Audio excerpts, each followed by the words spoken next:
Hello, everyone. Welcome back to another episode of Adobo and Avocados. As always, I am Marie Cruz, and today I have my amazing sidekick with me. As always, introduce yourself. Hi, I'm Nicole van der Hoeven. I am coming to you live from Maastricht in the Netherlands. And And today, today, yes, we are a well oiled machine. very well organized. Yeah. Yeah. Today, we have someone that we actually met in person not too long ago. It was only 2 months ago, I think. Well, I met you for the first time then. Yes. Karen, would you like to introduce yourself? Hello, I'm Karen of Karen Test Stuff. Super excited to be here today with both of you because, like you said, we met at Agile Testing Days in Germany, and it was such a wonderful experience. I've met lots of lovely people through there, but y'all are a couple of my favorites. Don't tell anybody else. Oh, well, it's a good thing this isn't, going out to the public or anything. Yeah. It's just There you go. between us three. Yeah. Everyone heard it here. So. Yeah. Too late. Yeah. But Got that the was feed. really great to see you in person because like we've spoken a few times online and like within the testing community, so it's always great to see someone that you have spoken to online and then meet them in person. And it was just great because I watched your talk as well for the first time, and we'll talk about that as well later. But it's really great, to have finally met you. I think you're one of the most genuine person I have ever met, and I really love the bracelets that you've given, Oh, I to knew a I'd lot of forgotten people. something. Yeah. I wish I had thought of this. I wish I were more organized because I would have worn these. She's referring to these little friendship bracelets that I Yeah. make and give out at conferences to people that I meet, or like Marie was saying, friends that we know from online but have never met in person. I bring those to share a little piece of me, and they usually have encouraging notes on them and things like that. Hi, Sam. Sam has one of my bracelets as well. Aw. Um, but yeah, it's just a really great way to meet people, and I love being able to make something beautiful to share. Yeah. No, I think it's a really like positive thing because when I showed it to my daughter, Gabby, she was like, "Wait, what? I thought you went to a conference." And I said, "Yes, I went to a conference and I have a bracelet here." So Yeah.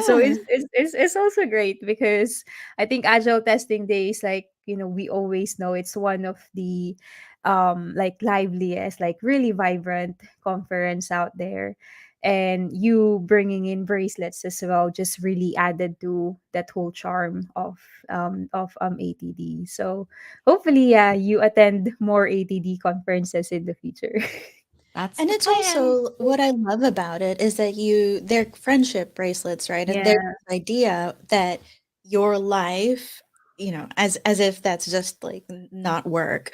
It should be separate from your work, and that you should have workmates, and then you should have Mhm. friends. And it's like, why would you work with someone that you wouldn't be friends with? And why would you be friends with someone that you'd never work with? I don't know. I feel like I don't personally see that those boundaries are that useful for me, and I really think it's refreshing when you go to a work conference because it's about testing, but we talk like we're friends, like we're people because we're all humans. Like, Mhm. might as well acknowledge that. Yeah, Yes. absolutely. I really appreciate that perspective because it's okay to just have testing be a job and not really have those human connections at work. But if you're somebody like me who really needs to be able to connect with someone to be able to communicate well with them, then Mhm. it's very useful for me to put those values into practice Yeah. of reaching out and making those connections with people. Definitely. So, Karen, to anyone who don't know you, would you like to quickly just introduce yourself? What do you do? What do you like to do for fun? And who is this little furry creature sitting on your Sure. lap? Yeah. So, like I said, I'm Karen of Karen Test Stuff. It's a YouTube channel where I just kind of learn Test in stuff? public. Well, I haven't been a software tester very long, just a few years actually. And so I'm relatively new to the field, but the community is what immediately grabbed me and sucked me in, the Mm. online community. Specifically, Ministry of Testing was my entryway. And they were so encouraging about my ideas and the things that I had to share that I felt confident in taking on a little bit of video content to share what I was learning with other people. Um, and in my conference talks, I also introduced myself as the cat mom to Liliana of the Dark Realms. That's who's here with us today.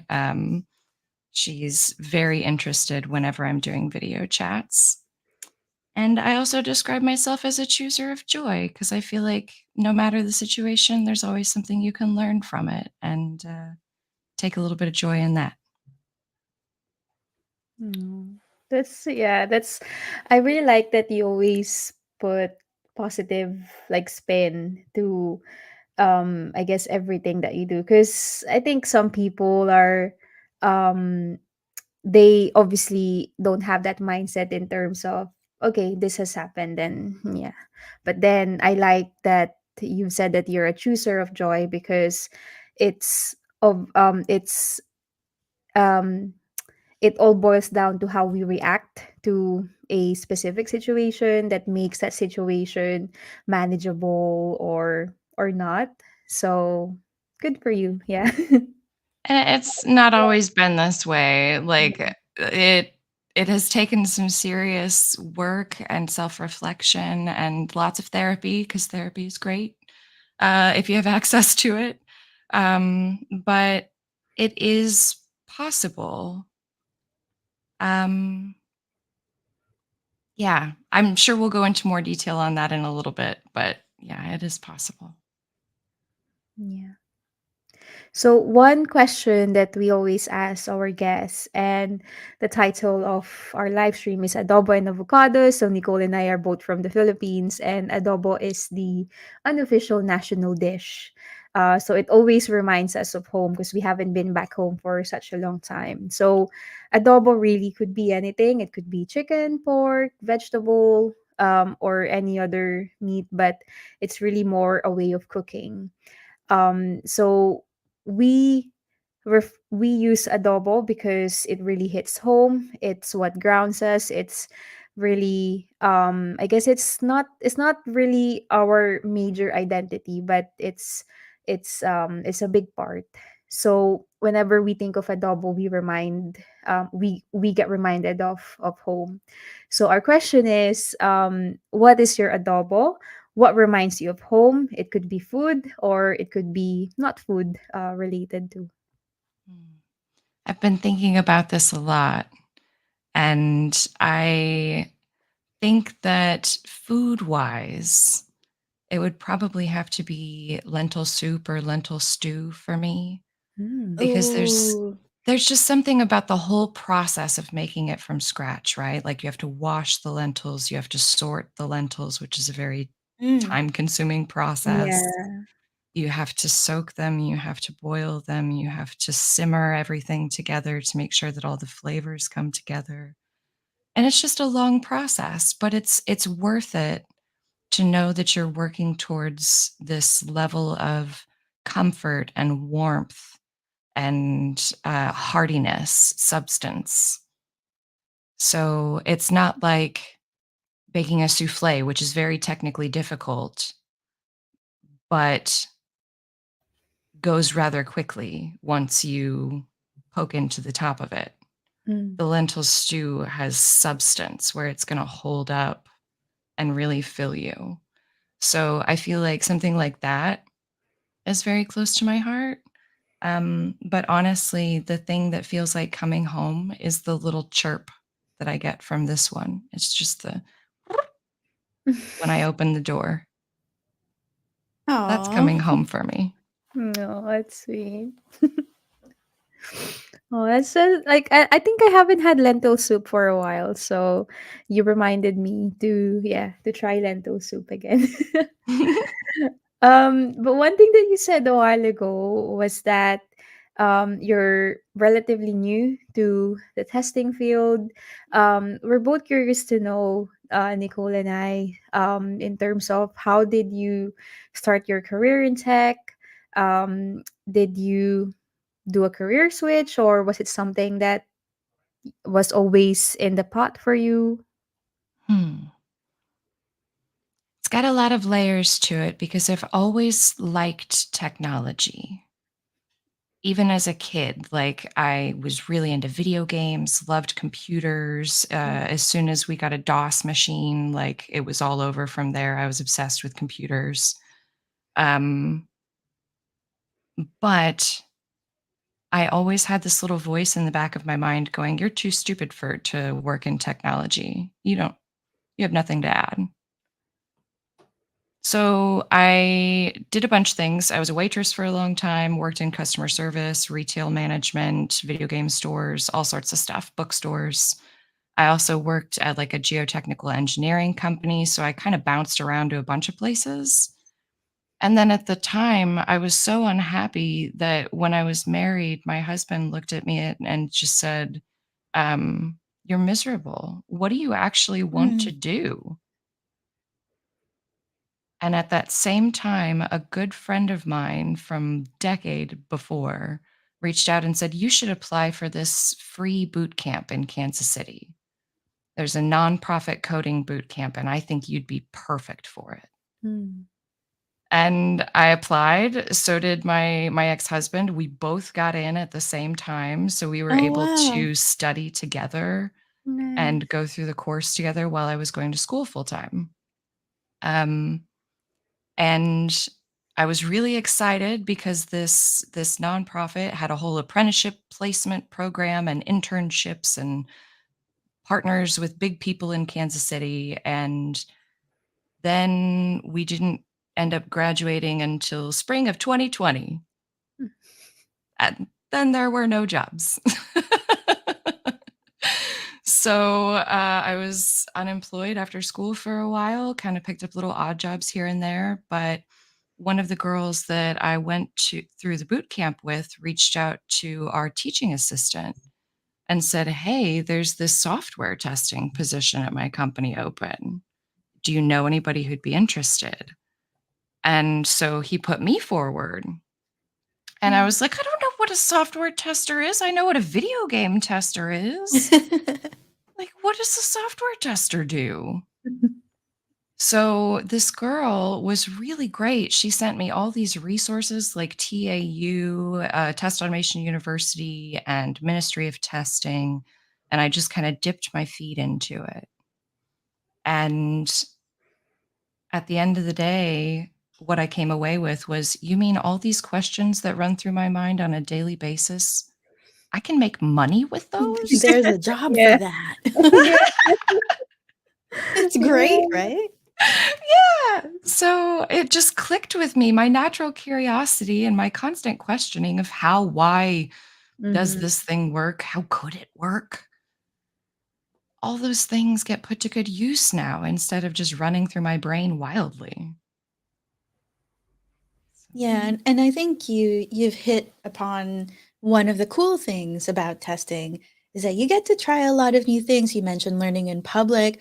I mean, you do in a very real way. You do have to learn in public or maybe semi-public if you're, just working within a company, but what you're doing is really having to understand very quickly the thing that you're testing and then try to figure out in some ways, also how other people use it. You have to know very well what who the end user is and what they like, what they would do to be good at your job. And but then I think there's also like the darker side of it where because we are testers, we we try a lot of things.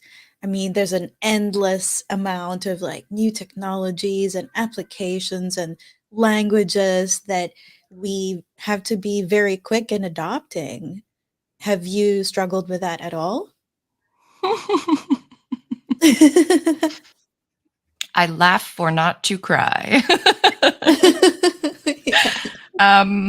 So something about me that I'm very public about is that I have struggled with ADHD in the past. I mean, I still struggle with it now, but I've kind of found ways to make it work for me sometimes. Mhm. And one of the things that I've struggled with is trying to focus my learning. Because when I started as a software tester, the company had like lots of learning stuff available, but I was kind of just on my own as far as what to learn.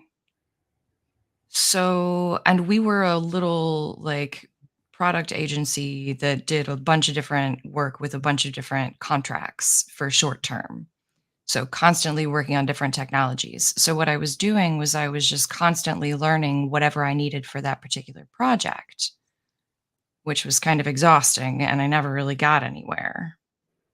But it gave me a good generalist view of what different projects look like, because I feel like that's really important. When someone comes in and only has experience in one domain for many years, they become an expert in that domain, which is great. We also need generalists that can help advise on which direction, teams should use for a particular problem. Mhm. Because if you're an expert in one thing, but you're blind to everything else, you'll always think that that one solution is the right solution. Whereas in technology, we know there's 100 solutions for every problem, right? So, you know, So what it, does your ADHD look like? oh, well, there's a lot of, so think of it as like a noise machine in your brain, like a white noise machine, or like even better, the sound of ocean waves crashing, Oh. because it rises and falls. Mhm. Sometimes it's very noisy.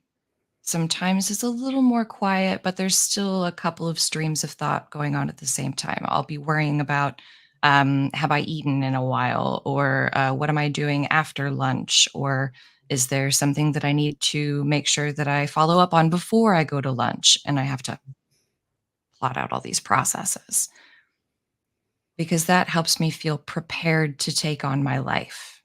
Mhm.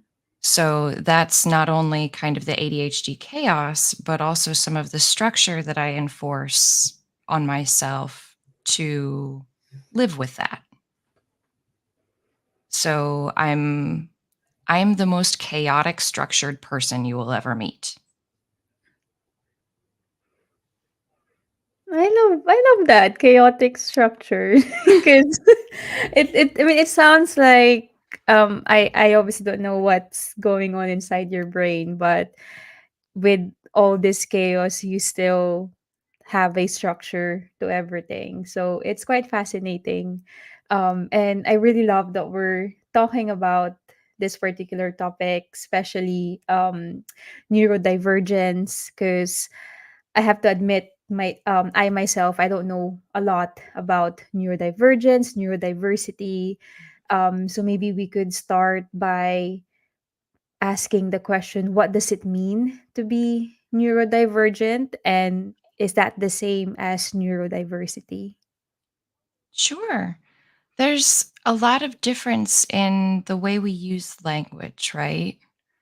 So I'm going to start my answer by referencing a question that was asked to me after my talk in Germany, where my friend Dermot said, "What do you think about the language that we use to describe mental health or mental illness or mental health conditions, or however you want to phrase it?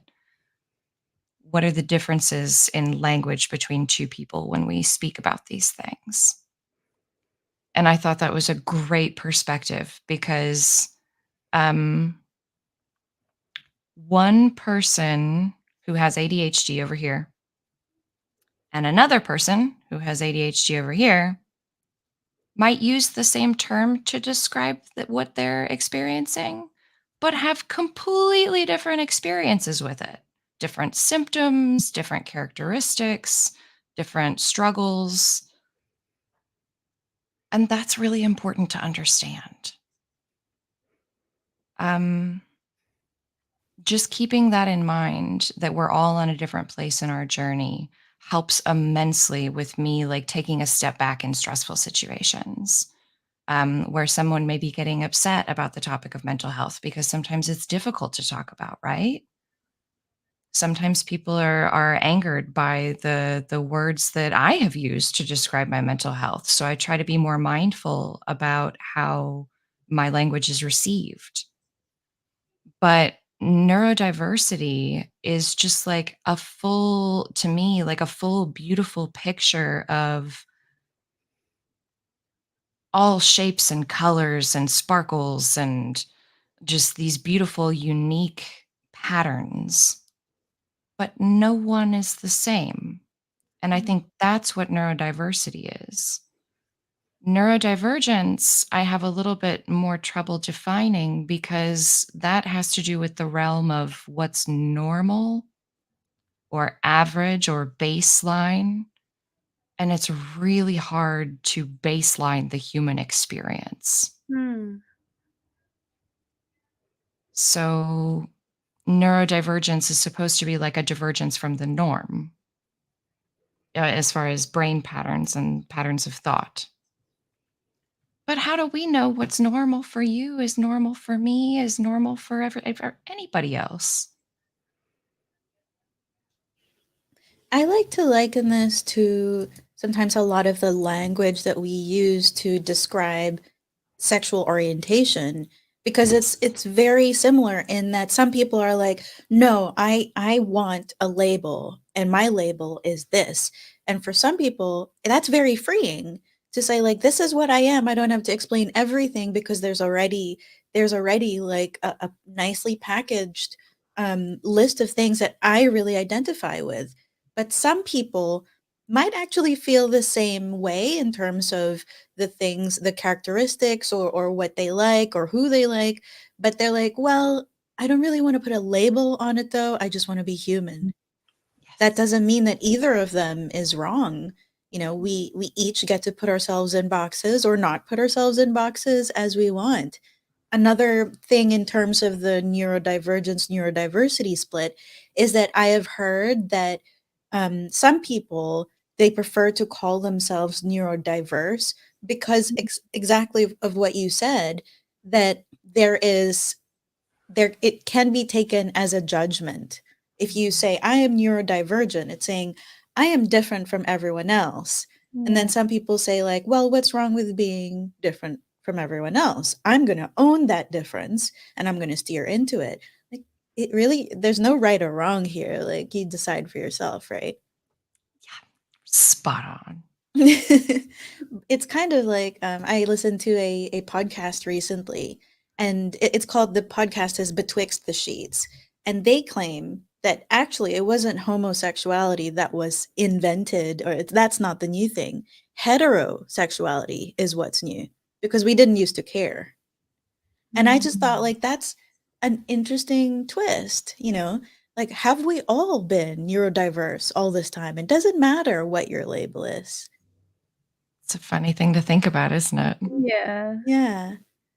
So Mm. can we talk about, like, what are some of the things? And again, we're even the naming, like a lot of these things come with disorder at the end, Yeah. and that's not the best. Yep. But Yeah. what are some of these conditions, Mhm. or like some of these words that we've used to that fall into neurodivergence or neurodiversity? Yeah. So I'm going to shout out a book here real quick Oh, before I get great. into this, because this is probably the best book that I've picked up in the last couple of years. Um, Unmasked. Ellie Middleton is like she describes herself as an ADHDer. Mhm. She's been diagnosed with autism and ADHD, and has experienced other conditions as well. But there's a whole introductory chapter in here about how we use language surrounding mental health. and the wording exactly like you said, like just using the label disorders and things like that.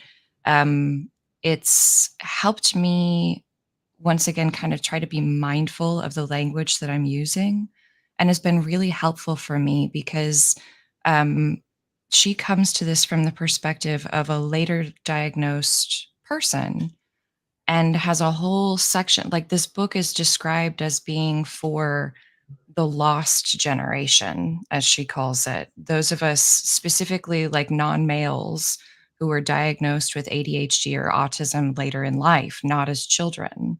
Mm-hmm. And this book is like specifically geared towards people like me. And like, for instance, I didn't realize that some people, even in the medical community, are moving away from using the term Asperger's anymore because of the historical Yeah. context of the person who it was named for. So that's kind of falling under the spectrum of the autism spectrum diagnoses now. Um, but it's very confusing. It's constantly evolving, but this is a good place to start that conversation. Mm.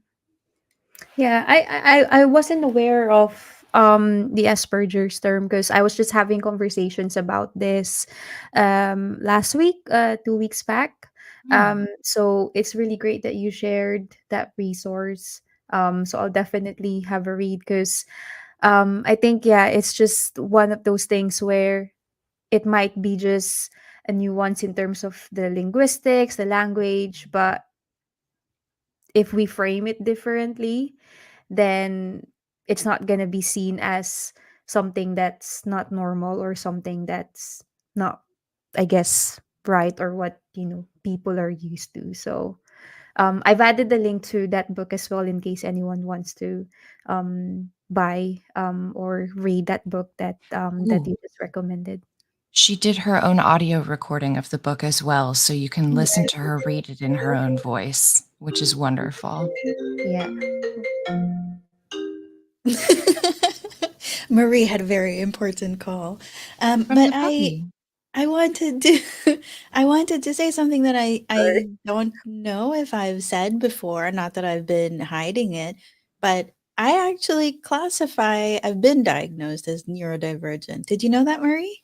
Oh, no, I did not know that. It How is come? something that often doesn't even make the definition of the term because you Mhm. hear a lot like, the things that you have here in the talking points, Marie, ADHD or autism or dyslexia. I've been diagnosed with obsessive compulsive disorder, and that Mm, does fall within neurodivergence. yeah, My personal feeling about it is it's kind of like saying I'm extroverted. I don't really see it as a disorder.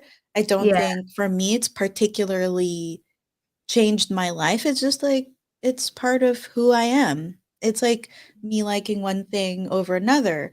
It's like saying for some people they cannot study or they cannot focus unless there's music. Some people can't do that with any noise. They just want utter silence.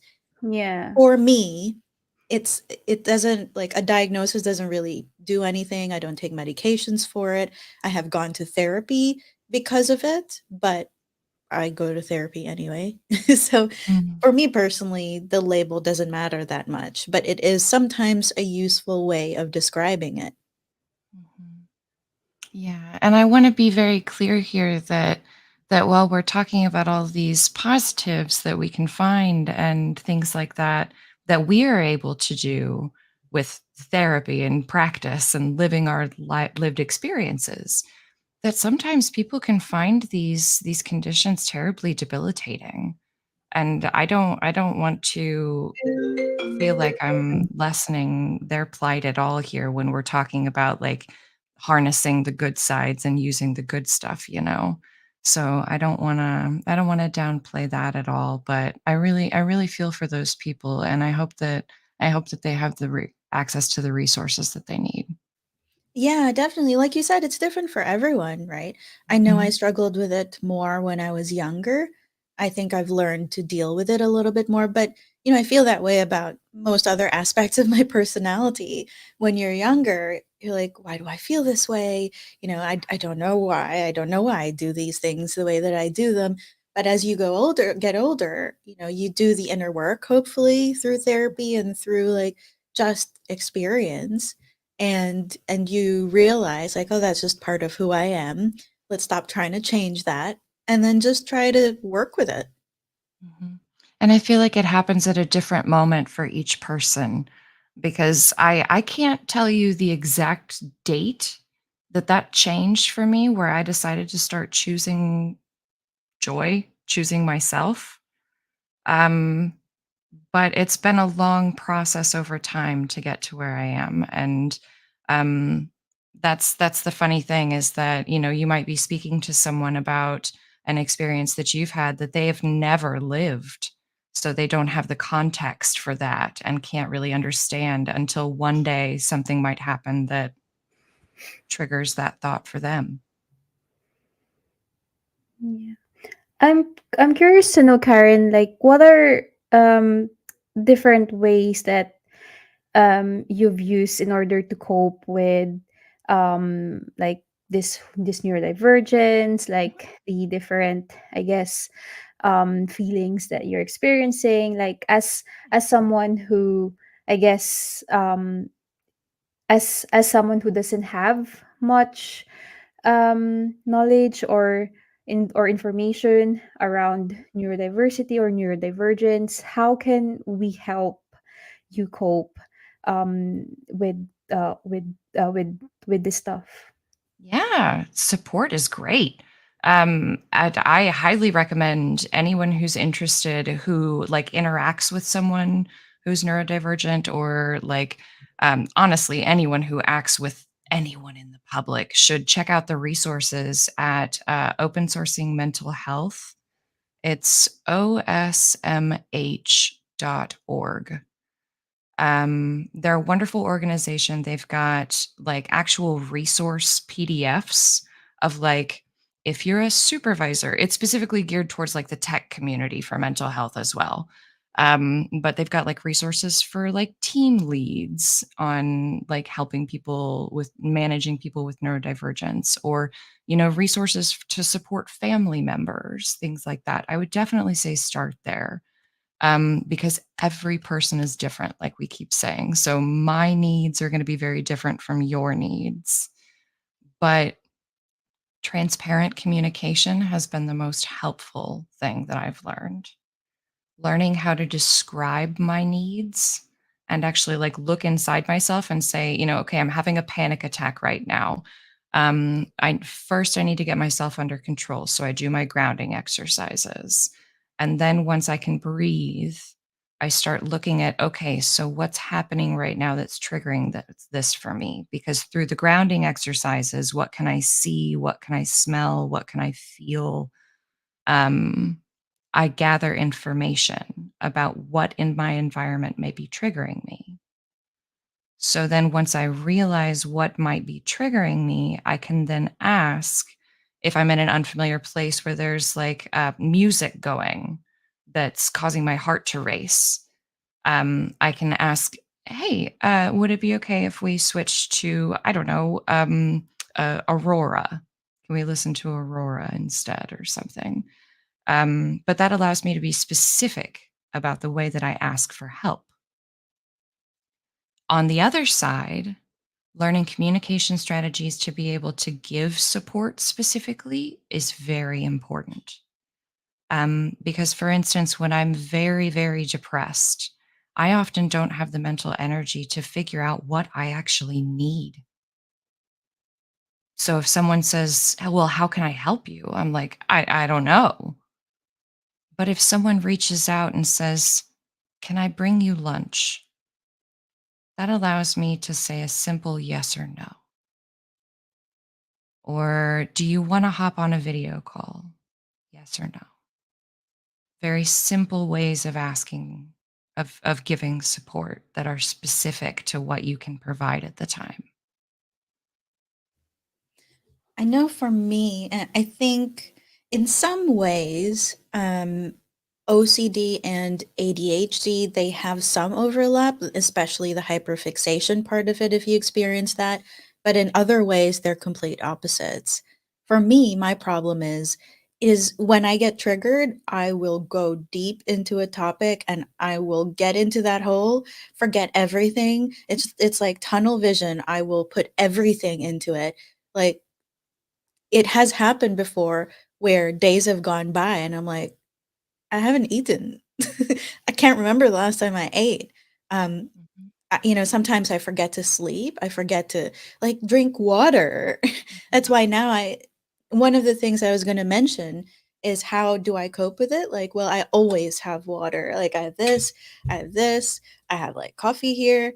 Like, because if it's there, then maybe I'll notice. And this one actually, it lights up when I haven't had a drink for a while. So it's like a visual indicator of like, hey, you need to be watered sometimes too, you know? So it's very helpful when people are like, hey, have you eaten? Or like, have you been Mhm. working on this for the Mhm. whole week? Or like it's helpful when people question because I get so deep and I forget sometimes like, oh yeah, this wasn't the thing that I actually wanted to do. I just like followed this rabbit hole and I just got deeper and deeper. It is helpful sometimes when people are like, hey, remember that thing that we talked about? You haven't actually done any of that. You said you wanted to. Do you still want to? And Mm. it is helpful to have that check-in, and I would like for it not to be like, "Hey, you're such a bad person or coworker for doing that." It's just like, "Hey, just checking in." Mhm. That part is helpful.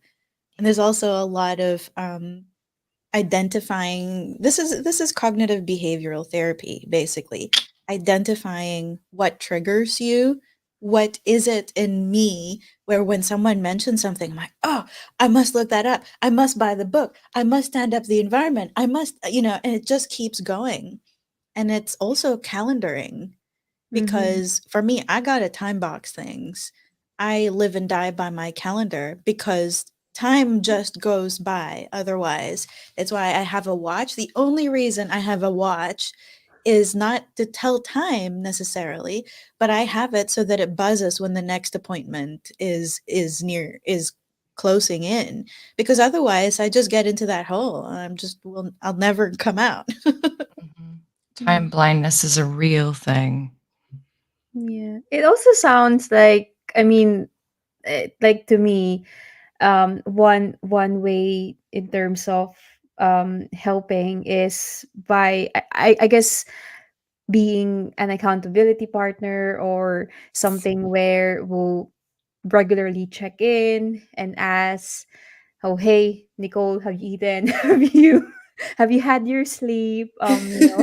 Things like that. And now it's making um a lot more sense because like now I realize, okay, this is why Nicole loves to fika a lot. And I think because as well there's a lot of great ideas that we bounce back to each other, and we just want to do all the things like at the same time. But Mhm. we also have to take care of our health, physical and mental. But it's great that you've mentioned that because at least now I have more I have more context, I have more background. But yeah, it does sound like having an accountability partner, whether that's personal work, is really beneficial. Absolutely, 100%. Like me, my friend Nadia and I talk almost on a daily basis. And Mm. a lot of our talking is us bouncing ideas off of each other. Just like you said, we make great sounding boards for each other because sometimes it's like, oh, that's a really great idea. And other times it's like, what else were you were working on like 12 other things. And I'm just Nicole. saying that I need that all the time. Yeah. Um, but that's also why sometimes I will post about stuff that I'm working on before it's done on Mm-hmm. social media, because then I'm like, "Oh, I've told people I have to finish it now." Yeah. Yeah. I think I think your talk in Potsdam in Agile Testing Days was about how your ADHD can be a superpower.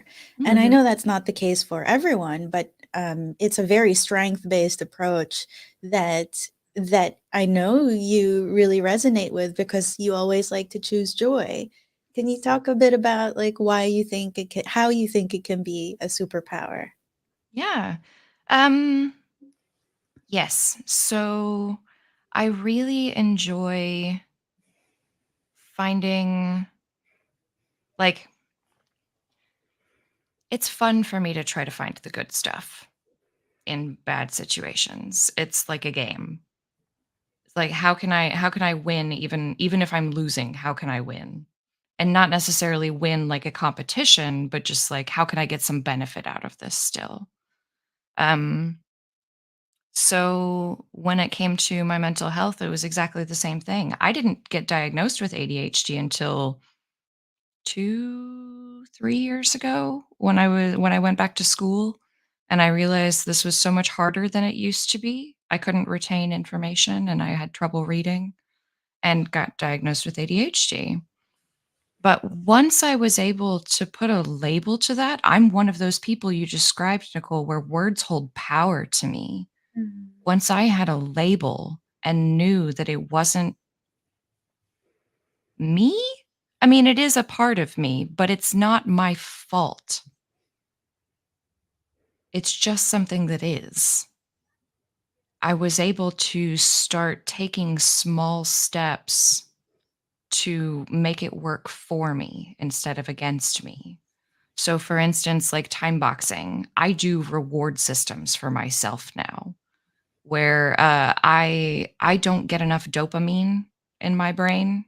I have clinical depression, and so I will time box and then give myself little rewards to boost my dopamine, whether that be a handful of Skittles or taking a walk around the block and getting some sunshine or snuggling with my cat on the chair for 5 minutes.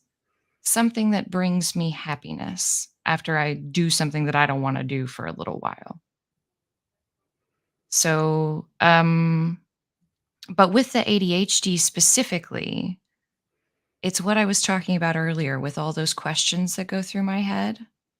All those questions are those ocean waves crashing in my brain. And being able to put a focus to those questions, like on a software project, going, yes, I know they're telling me it's supposed to work this way, but what if I was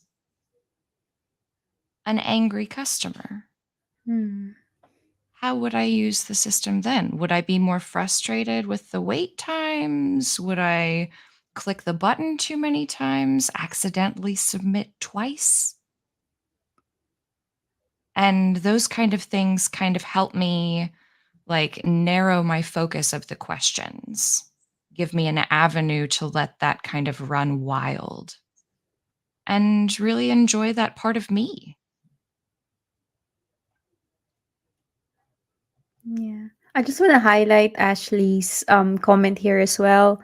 When asking questions become a superpower instead of a liability. Totally agree. Because I think being a software tester, one of the key core skills, like I don't care how good you are with automation or with programming, but if you're not asking the right questions, how do you know that you are providing that value? So it is definitely a superpower, and it's great that you're able to use that to your job as well and boost your testing.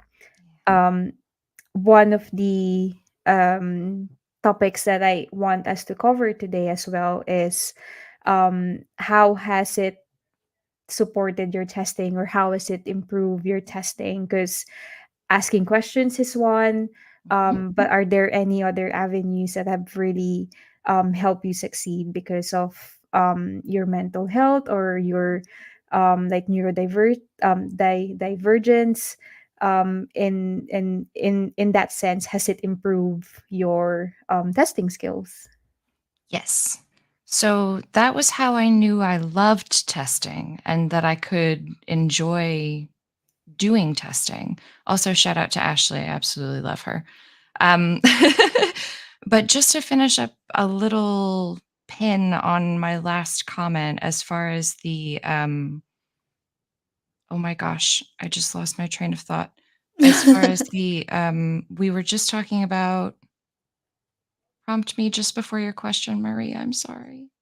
Um, We were talking about you're talking about the rewards, like having small systems, dose of right? dopamine. Oh, when asking questions becomes too many questions, Mhm. I still have trouble with that. Mm. I don't know when to stop. So that's when it really helps to have somebody on your team who knows that, like, hey, Karen's really excited about this topic. She's really getting down into the implementation, less more of the general stuff that we want to talk about now. So I need to rein her in a little bit. And I don't mind that. That is totally Mhm. cool with me. I'm good with like the product owner stepping in and going, okay, this isn't the space for that discussion kind of a thing. Because sometimes I need that. So it's not always a positive thing. It's a delicate balance. But, as far as the other things that I've used to help me in my testing, anxiety was a big one for me, because I have a lot of anxiety that actually stems from having ADHD. With all of those constant questions, I'm always on high alert. My body is constantly responding to stress, Mhm. even if there's no real physical stress. Um, so in order to keep itself busy, my brain will come up with, so like, when you're in the shower and you're like, man, I had a fight with this person and it could have gone so much better if I would have just said whatever. That's what goes through my mind all the time. Mhm. Where I'm consistently coming up with, even if it's not something that happened before, if it's something that's imagined, like, oh, I feel like I'm going to get fired because, and if I have this conversation, here's what I'm going to say, and here's what they'll probably say, and here's what I'm going to respond with. I take those situations and pull out the bad guys for my Mhm. personas, like the angry customers. And I also pull out the scenarios of if I'm working in a system and I'm thinking, this text field lets me put in the entirety of Alice in Wonderland. This is not good. It just, like, if I'm using something, this is a better example than the Alice in Wonderland text field. If I'm using something and I'm not able to get the desired outcome that I want as a customer, not even as a software tester. If I'm just using an app on my phone and something doesn't work right, I get super frustrated. I get anxious. It freaks me out, like, especially if it's a banking app. Like, God Yeah. forbid it has to do with money or travel. Um, so I feel for those users deeply. And that's not even because of my anxiety. It's heightened because of my anxiety. But just as a regular human, I feel like that has made me so much better of a software tester because I really feel for these people. And it also, the anxiety kind of gives me an injustice complex. When I see somebody in trouble, it upsets me. I want to help them immediately. Mhm. So the anxiety kind of fuels a drive to help other people, to help users, to empathize with other people. Mhm. But sometimes, just like questions, that empathy can get to the point of painful, where you feel for somebody so much that you can't detach your feelings from theirs, like it's happening to you, but it's not happening to you, it's happening to them. So there's balances with everything. Takes work. Yeah. I love the empathy part because I think a lot of a lot of people are talking about AI, and there's this worry from testers if, oh, if I'm using this tool, I'm not going to be able to provide much value, it's going to replace me. And Mhm. I think it's just good to reiterate again, because I know other people have said this a bunch of times, that even though AI models are advancing, it's never gonna replace what we do in terms of showing empathy. Because, like you said, how is it gonna know what an angry customer is gonna do to your system? It's not gonna be able to detect that or to predict that. So there's still a lot of value in having that human touch, having more empathy, and using that as a superpower in terms of all the different exploratory testing charters that you want to have. And we can even bring in the accessibility testing aspect to it, because I think that can really have that impact in terms of, we know that there's a bunch of users that are going to be left out if we don't make this keyboard friendly, or if we don't use the collect color contrast.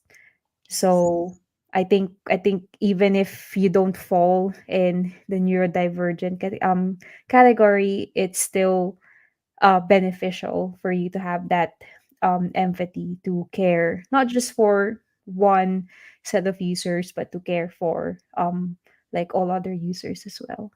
Yeah, and there are special things that you can do to be more accessible for neurodivergent people. Like an easy one is putting a pause button on anything moving Mm. on your page in your Yeah. application.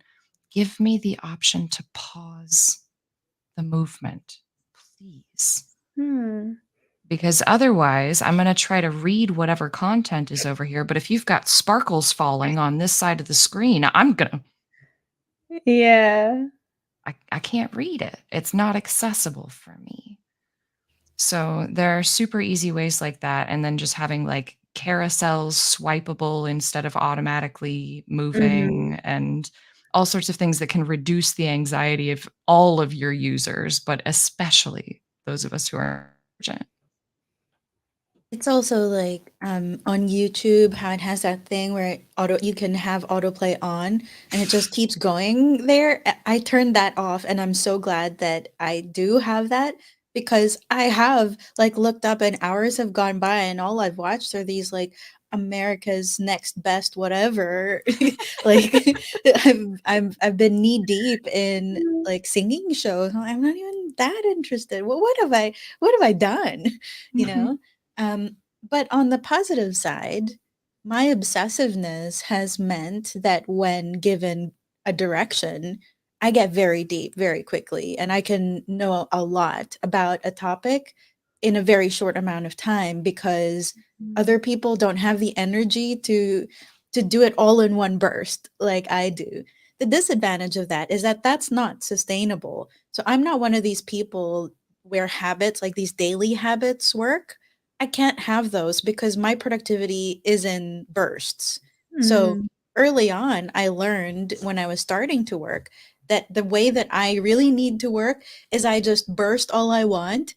But like if that was like test cases or whatever deliverable it is, I need to batch it and not say that I've done all of that. That way, when I have those off days when I can't sprint anymore, I still have like this backlog of things to be like, "Hey, see, I'm productive."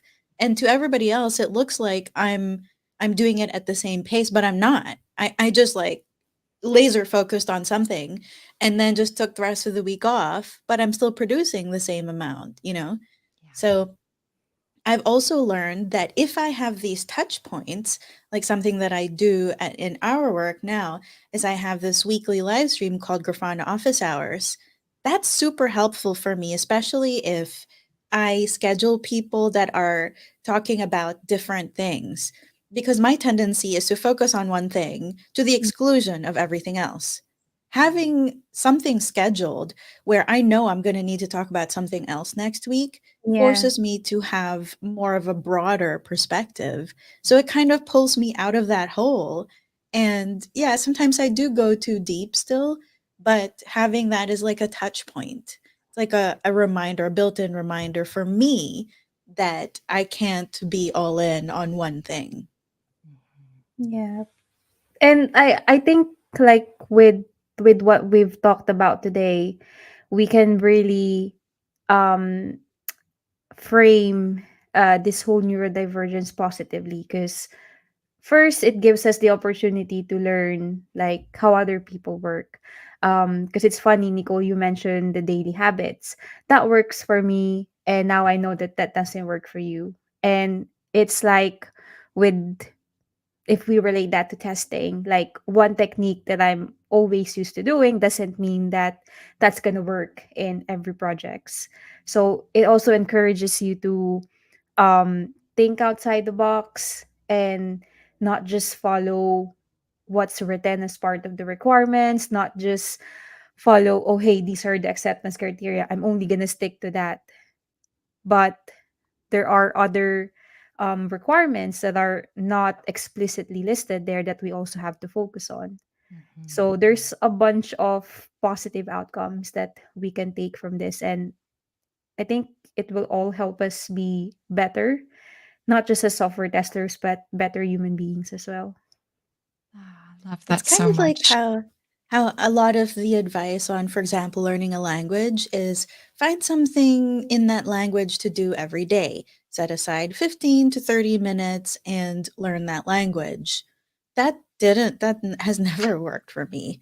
My approach was I went from zero to having a full-time job in Dutch in 3 months, but I was obsessive about it. I mean, every device I had, I turned the language to Dutch. I Mm. was like, even the GPS directions was in Dutch. I was reading in Dutch. I was speaking in Dutch. I immersed myself in it. That doesn't work for everyone, but it worked for me. And after 3 months, I'm like, I can work in the Netherlands. Wow. Yeah. Yeah, that's really incredible. Yeah, it's We're just a different almost, way to work, right? yeah. I want to take this opportunity because we're almost gonna be out of time. But Karen, if there's anything that you want to promote from your side, upcoming talks, your YouTube channel, anything that you want to share, feel free. Yeah, awesome. I've been applying to conferences like mad for this year, but I don't have any specific ones that I'm going to be attending yet. Dot dot dot. But Mm-hmm. check out, I'm trying to keep a log of all of my speaking engagements on my GitHub page. I have a repository of resources that I've put together from the last couple of conference talks that I've given. And that's where you can find links to my YouTube, link to my LinkedIn, Twitter, basically everything's on my GitHub profile. Yep, right there. And I'm really excited to do some more traveling this year. There are a couple of really, really interesting conferences that I want to check out, and looking forward to meeting a lot more people worldwide. Awesome. And one final question from our side that, again, we always love to ask our guests. There's one piece of advice that you would like to give to anyone who wants to start a career in tech or career in testing. What would that be? Mm. Find your people immediately. Hmm. Immediately. Find the people that are doing what you want to do and learn from them. Talk to them, engage with them, find them on social media if you can. If you happen to have the resources to go to a conference, please go to a conference. Please volunteer at a conference. That is a great way to meet people, to learn the industry, to give back to your communities if you're already involved. But just find the people that are doing what you want to do, and if you can make friends with just one of them. Hmm. And I also like the other side of that, make it easy for people to find you. And that's Mhm. one of the best things about learning in public is that it can be exhausting to be the one finding people, but the reason you're able to find those people is that they're putting something out there of themselves. So you can make it easier for them if you're doing the same and you're also putting something out. Doesn't have to be perfect, doesn't have to be polished. Nothing ever really is perfect, you know. But when both of you are doing that, I mean, that's how Marie and I found each other because we were both out there talking about things that we don't necessarily think we're experts at. But if you don't put anything out there, you'll never know. people will never know that you are their people or that they are yours. Hmm. Exactly. I highly encourage people to be as open as they're comfortable being and be yourself as much as you want to give. I am 100% transparent, rainbows and sunshine most of the time, but not always. Mhm. And I'm very transparent about that because I want to invite other people to be as authentic as they can with me. No. I really love this episode. It's we didn't talk much about technical stuff, which is always awesome. But thank you so much, Karen, for being with us today. I hope you had an amazing time with Adobo and Avocados, and you're always welcome to come back. And yeah, talk about other stuff as well. Lina as well. Yeah, what a message to end this with. Oh, thank you. Thanks, Lena. Okay, well, that is it for today. We'll be back again next week with another guest. But yeah, to anyone who's gonna watch the recording, I really hope that you learn a lot. I know I definitely did. Like, I feel like I've been learning a lot, especially that we've started this Adobo and Avocados. It's not always about technical and work stuff, which is good because I also need to learn about other different areas. But it's really great that we get the chance to do this, and yeah, it's just really great having you today, Karen. Thank you for having me. Thank you. Okay, Thanks, well, this is everyone. See it. you Yeah, next week. thank you all. Bye bye.